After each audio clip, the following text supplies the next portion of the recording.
think that you know it's a real testament to Frank Darabont. I think he took a character from the comic that was pretty much kind of one note, and he really wanted to develop it as something that was richer and conflicted. And I think what's really cool about the character and what's so awesome to play him is that he's pulled in a million different directions from the second you meet him. He screwed up pretty big, you know, at the end of the season, and I think we're going to see a guy who's really, really, really lonely when season 2 starts, and I think you're going to see. I think it's a different kind of loneliness. He's not lonely because he's far away from the people he loves.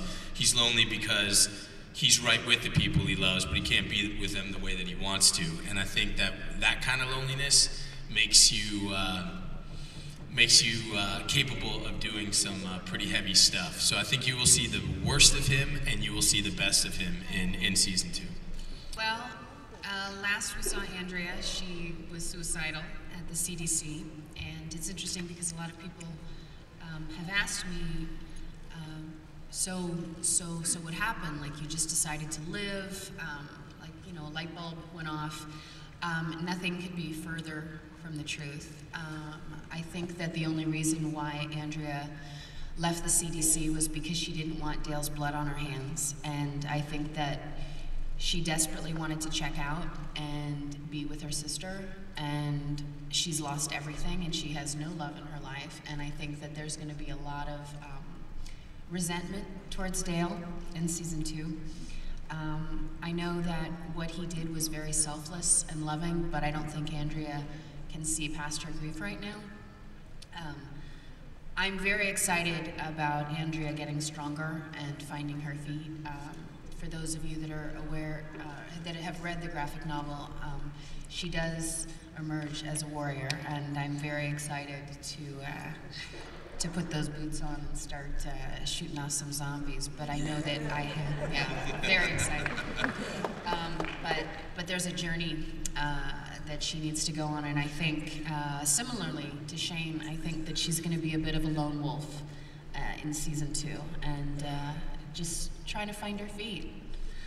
I've been lucky because I've got to moderate a couple of panels with you guys now, and every time I bring you out, it's the same audience reaction. You know, there's applause, and then there's hissing.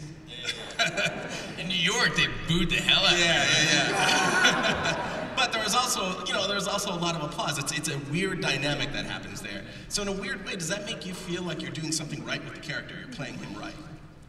You know, look, I dig meeting fans of the show, period. I feel like the fans of the show are the best fans. You know, everyone's smart, they're invested, they care about the show. I dig it when people come up to me and say, I love Shane, you know, he's my favorite character. There's actually people who say that, you know. But I also really dig it when people are like, oh, there's probably kids here, I gotta watch them. Yeah, there's kids here. But there's people who are like, you this, you know, my grandma called me after episode 2 in the woods. She's like, John, she's like, you were in the woods, and that's a married lady, and you can't do that, and like, why are you doing that in the woods? And I mean, she just tore me apart, you know, and so, yeah, I dig it. I mean, I really like this guy. I think he's actually a really good guy. I think he's a really loyal guy, and I think that, you know, things happen in a zombie apocalypse, you know, and let's talk about Frank.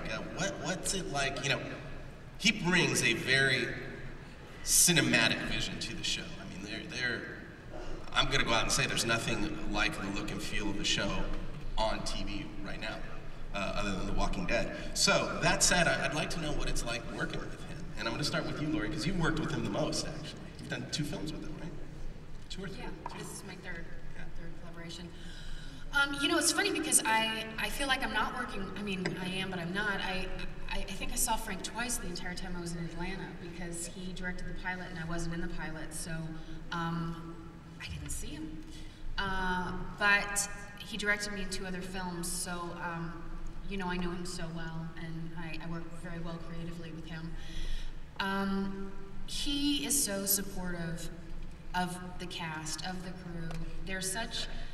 It's such a collaboration, and you know, not to sound like, you know, all cheesy or anything, but it is a bit of a love fest. Like, we genuinely do care for one another, and we're really very excited to tell the story. So, you know, he does the final polish on every single script that we get. I know there's a lot of people that are like, oh, the writers, they're being replaced, like, what's it gonna mean? It's not gonna mean anything, because he does the polish before we get to them, so it's always franked. We call it franked. When it's Frank approved. We're Frankified. Frankified, franked. You know, I mean, The Shawshank Redemption is one of my favorite movies of all time, and Shawshank, yeah. And you know, I feel like Frank is just one of those rare artists who really, he really cares about humanity and story, and he's so invested, and just having him be the captain of the ship, whether I see him or not, just knowing that he's overseeing what we're doing, I don't know, I feel like a real sense of comfort and calm, because I know that we're all striving to do the best adaptation of the Walking Dead television show that we possibly can. But I just want to say for the record that I hate zombies, and I think my character, it's been so inbred in me to want to kill all of them. And so when I see people at events like this and promotional stuff that are just like zombies, like, I want to kill you. And I literally want to, like, bash your brains in, because so much of the time, I mean, not getting too method about it, but we're sitting there and I'm always scanning the woods, and my job is to kill these things, and I hate them. So but I think it's so cool that, you know, and seriously, that it's a part of the show to evoke emotion and empathy and sympathy for these lifeless things. But for the record, I hate them. And Robert is pretty involved, right? Robert Kirkman is pretty involved with the series, right? Absolutely, and that's the other thing. I mean, having him be a part of it, having him be a producer on it and one of the writers, I mean, I feel like it gives us a little bit of street cred with the comic fans. So when people are like, man, you should be dead, why aren't you dead yet? I'm like, well, you know, Robert's a part of this thing too, so what's up? You know what I mean? You can't, you know, so that's cool, you know, it's cool, that's really cool, and I think it's a real testament to the kind of artist he is, that he's willing to go back and look at his stuff and not just hold it saying, this is the source material, we have to stick to this. He's using this as a chance to revisit things and do things a little differently, and breathing life into things where in other ways I mean, there's no CDC in the comic, you know, and I think a lesser artist would be way more ego driven, and it would be much harder for him to have it be different. And that's kind of like the type of guys we're dealing with on this. Everyone's all about collaborating and just making it the best we can make it. So, yeah. What do you guys think the scientist whispered to Rick? One of my questions as well. Yeah. Well, I know what he whispered, so. You know? How do you know? You don't know. You know. I definitely do not know. You know. I gotta call my agent. No,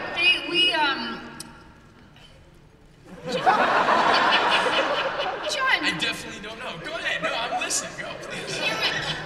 It was written in the script, and they. Did you read it? Definitely was not written in the script. It was definitely written in the script, and they shot two versions of it. They shot one where you heard what he said, and one where you didn't. It was written in the script. We all got the same script. Okay. Well, then I guess what does John think that? What do you think? What do you think they said? You know, Because we know. apparently they did leave shit. Okay. I don't know, man. You know, I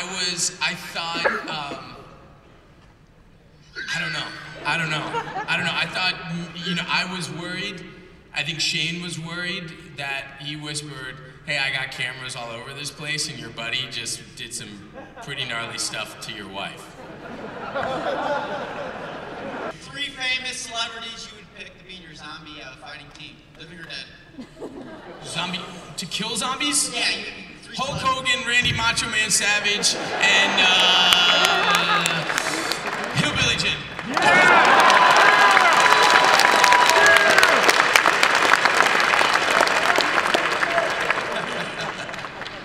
Any more shout outs? One more shout out, quick.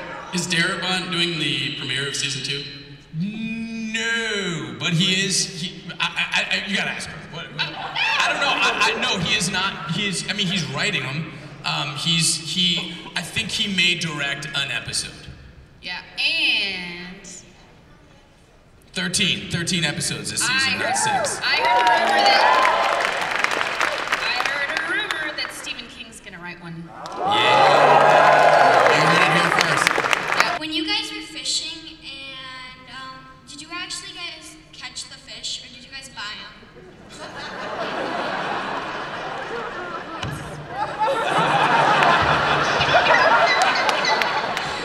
That's awesome. Oh man, actors don't know how to fish.